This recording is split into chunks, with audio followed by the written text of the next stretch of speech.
বিসমিল্লাহ কয়ে খায়া দেখি তো কেমন লাগে। মা সেই স্বাদ। আজকে আমাদের বাসায় ভর্তার আয়োজন করা হয়েছে।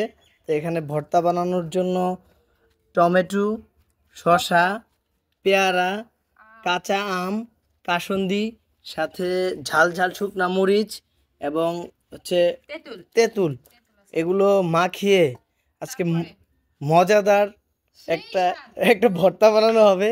তো এটার জন্য এখন এই যে কাটাকাটি চলতেছে। আমাদের গাছেরই আম, এই যে এই গাছের আম, এই যে ওই যে থোকায় থোকায় আম ধরে আছে। তো এই গাছের আম আর টমেটো হচ্ছে আমাদেরই গাছের পিছনে টমেটো খেতে এর আগে একটা ভিডিওতে আপনাদেরকে দেখাইছিলাম। আর তেঁতুল কোথা থেকে এনেছো ছোট ভাই? তেঁতুল চুরি। বেল ভর্তা বানাইতেছে, সরি বেলের শরবত। এই কাঁঠালের মুচি দিলে কিন্তু একটা মজা লাগতো। তুই ভর্তা বানানোর আগে খাওয়া শুরু করছিস। ওইদিকে ভর্তা বানানো চলতেছে, এইদিকে আবার আব্দুল্লাহ ঘোড়া খেলতেছে। এখন সুলাসুলির কাম শেষ, এখন শুধু কুচি করা হচ্ছে। জয়ও হচ্ছে কুচি করার এক্সপার্ট। জয় বাইরে আমরা বিয়ে করাবো সামনে।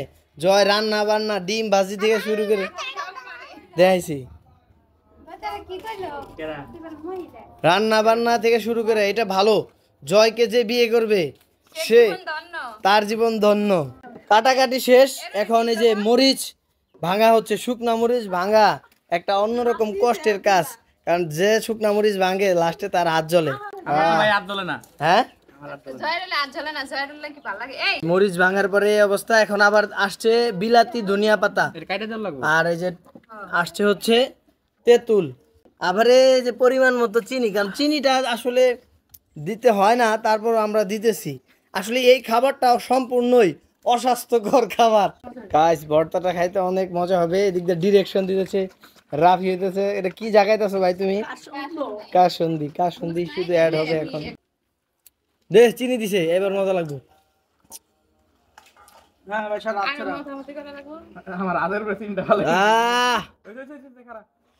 কাসুন্দি দেওয়া শেষ। এই যে এখন মোটামুটি চিনি কাসুন্দি দেওয়ার পরে এই লুকস চলে এসেছে। একটু কেমন ভর্তা বানানো শেষ, এখন খাওয়া দাওয়া চলতেছে। কোনটা শসা, কোনটা টমেটো, কোনটা আম কিছুই বোঝা যায় না, কিন্তু সবকিছু মজা। আব্দুল্লাহ, এই হাই রে আব্দুল্লাহ, তুমি এই মরিচের ঝালেরই খাইতে পারতেছ? গাইস ঝুল মুল চুষটা খাইতেছে, কিচ্ছু বাদ দিতেছে না, চেটে পুটে খাচ্ছে। তো আপনারা কারা আমাদের মতো এরকম এই গরমের মধ্যে কাঁচা আমের ভর্তা এভাবে শুকনা মরিচ দিয়ে মাখিয়ে খেয়েছেন? তারা অবশ্যই কমেন্টস করে জানাবেন।